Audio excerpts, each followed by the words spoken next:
ये है दिल्ली दर्पण। दिल्ली के अशोक विहार स्थित अग्रवाल वेलफेयर सोसाइटी के चुनावी बिगुल बजते ही उत्तर दिल्ली की सियासत गर्मा गई है। पिछले 2 बार से संस्था की कमान संभाल रहे प्रधान अनिल गुप्ता इस बार लगातार तीसरी पारी के लिए चुनावी ताल ठोक रहे हैं। लेकिन चुनावी सरगर्मी के बीच अब सवाल सिर्फ ये नहीं है कि अनिल गुप्ता की टीम ने अपनी पिछले 2 कार्यकाल में क्या खोया और क्या पाया। सबसे बड़ा और गंभीर सवाल ये है कि आखिर सोसाइटी के संविधान में बदलाव कर तीसरी बार प्रधान पद की दावेदारी के पीछे की असली इनसाइड स्टोरी क्या है? क्यों इस कुर्सी के लिए नियमों को बदला गया? इसी सियासी और प्रशासनिक फेरबदल की पड़ताल करती दिल्ली दर्पण टीवी की ये विशेष रिपोर्ट देखिए।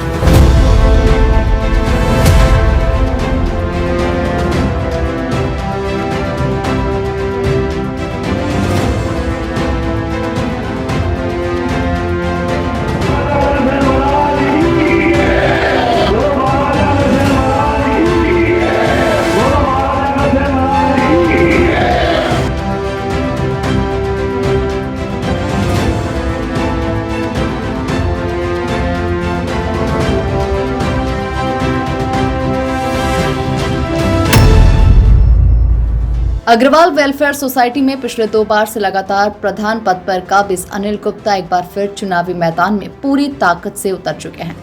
हालांकि इस बार का रास्ता इतना आसान नहीं था। इसके लिए बाकायदा सोसाइटी के स्थापित संविधान में संशोधन किया गया और तीसरी बार चुनाव लड़ने पर लगी कैंपिंग को सर्वसम्मति से हटा दिया गया। इस ऐतिहासिक बदलाव के बाद अनिल गुप्ता ग्रुप ने समाज के प्रबुद्ध और प्रमुख लोगों के साथ एक अहम रणनीतिक बैठक की।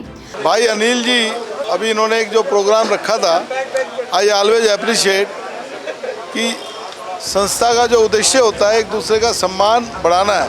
हमारा मूल उद्देश्य संस्था का यही है और उसको मद्देनजर रखते हुए अनिल भाई ने काम के साथ साथ सभी लोगों का जो सम्मान किया, उन लोगों को बुलाया जो मैनेजमेंट में नहीं थे, उनको भी बुलाकर सम्मान करना। ये जो वृक्ष वृक्ष लगाया, जिन लोगों ने उनको बुलाया, जो नहीं थे उनके बच्चों को बुलाया और ये सम्मान किया। इसके अंदर एक बहुत बड़ा मैसेज आएगा कि सर्वसम्मति से हम अनिल जैसे व्यक्तित्व को इसमें सर्वसम्मति से यदि टीम बनाने के लिए कहें तो इसमें बहुत अच्छा होगा अग्रवाल समाज के लिए। करीब 150 से अधिक ट्रस्टीज की मौजूदगी वाली इस बैठक में एक सुर से ये आवाज उठी कि यदि समाज में सर्वसम्मति से चुनाव नहीं होता है तो सुस्त पड़ी सोसाइटी को नया जीवन देने वाले अनिल गुप्ता को ही दोबारा कमान संभालना चाहिए। इस बैठक में अनिल गुप्ता ने पिछले 2 कार्यकाल का पाई का रिपोर्ट कार्ड भी समाज के सामने पेश किया। दिल्ली में अग्रवाल समाज की सबसे पुरानी और प्रतिष्ठित संस्था होने के बावजूद महाराजा अग्रसेन हॉस्पिटल खुद लंबे समय से बदहाली और प्रशासनिक बीमारी का शिकार था। लेकिन जब मौजूदा कार्यकारिणी ने इसका कायाकल्प करना शुरू किया तो अपनों ने ही राह में रोड़े अटकाने शुरू कर दिए। कार्यकारिणी के ही कुछ ट्रस्टीज ने निजी स्वार्थ के चलते विभागों में शिकायतें दर्ज करा दी, मगर तमाम विषय परिस्थितियों और अंदरूनी राजनीति के बावजूद टीम ने अस्पताल को पूरी तरह से रेनोवेट कर इसकी क्षमता को 50 बेड तक पहुंचा दिया। आज अस्पताल को फायर डिपार्टमेंट से एनओसी मिल चुकी है और डीजीएचएस के कड़े मानकों को सफलतापूर्वक पूरा कर लिया गया है। 42 वरिष्ठ डॉक्टरों की देखरेख में अब यह अस्पताल 18 प्रमुख टीपीए के साथ मरीजों को पूरी तरह से कैशलेस और पारदर्शी इलाज देने के लिए तैयार है। मैं पिछले 5 साल से अनिल जी की टीम का सदस्य रहा हूँ और कंधे से कंधा मिला के इनके साथ काम किया है। नेतृत्व की क्षमता है।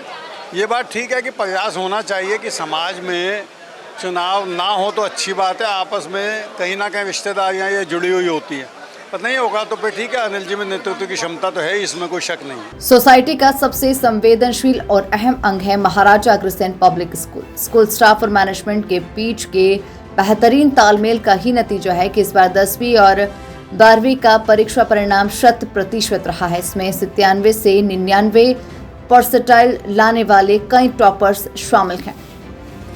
बुनियादी ढांचे की बात करें तो स्कूल में बिजली का लोड सबसे बड़ा सिरदर्द था। महज 250 किलोवाट की क्षमता को तकनीकी और कानूनी अड़चनों से निकालकर सीधे 800 किलोवाट तक पहुंचाया गया। इसके बाद पूरे स्कूल को सेंट्रलाइज्ड एयर कंडीशनिंग की सौगात देते हुए 100 से अधिक एसी लगाए गए। प्रबंधन ने मानवीय रुख अपनाते हुए 10वीं से 12वीं के उन 600 से 650 बच्चों पर एसी का कोई अतिरिक्त आर्थिक बोझ नहीं डाला जो 1-2 साल में पास आउट होने वाले थे। इतना ही नहीं, स्कूल के कुल 4000 बच्चों में से 1000 बच्चे EWS कोटे के तहत मुफ्त शिक्षा पा रहे हैं। इस तरह बिना किसी बाहरी मदद के लगभग 50% बच्चों का अतिरिक्त खर्च स्कूल मैनेजमेंट ने खुद वहन किया, जो समाज के प्रति उनकी जवाबदेही को दर्शाता है। अब सबसे बड़ा सवाल यह है कि आखिर अनिल गुप्ता ग्रुप तीसरी पारी के लिए इतना आश्वस्त और आक्रामक क्यों है। खुद अनिल गुप्ता और सोसाइटी का हित चाहने वाले दिग्गज मानते हैं कि अस्पताल और स्कूल को जिस मुकाम पर लाकर खड़ा किया गया है उसे अपने अंतिम और फाइनल मुकाम तक पहुंचाने के लिए कुछ महीनों का समय और बेहद जरूरी है। अधूरे प्रोजेक्ट्स को मुकम्मल करने के इसी तर्क के आधार पर सोसाइटी की AGM ने प्रधान पद पर लगी 2 साल की समय सीमा को हटाने का बड़ा फैसला लिया। रणनीति साफ है, अनिल गुप्ता और उनके मुख्य सहयोगियों को एक मौका और देकर न केवल विकास कार्यों की रफ्तार को बनाए रखना है, बल्कि आने वाले समय में प्रशासनिक जिम्मेदारी और जवाबदेही की लकीर भी खींचनी है।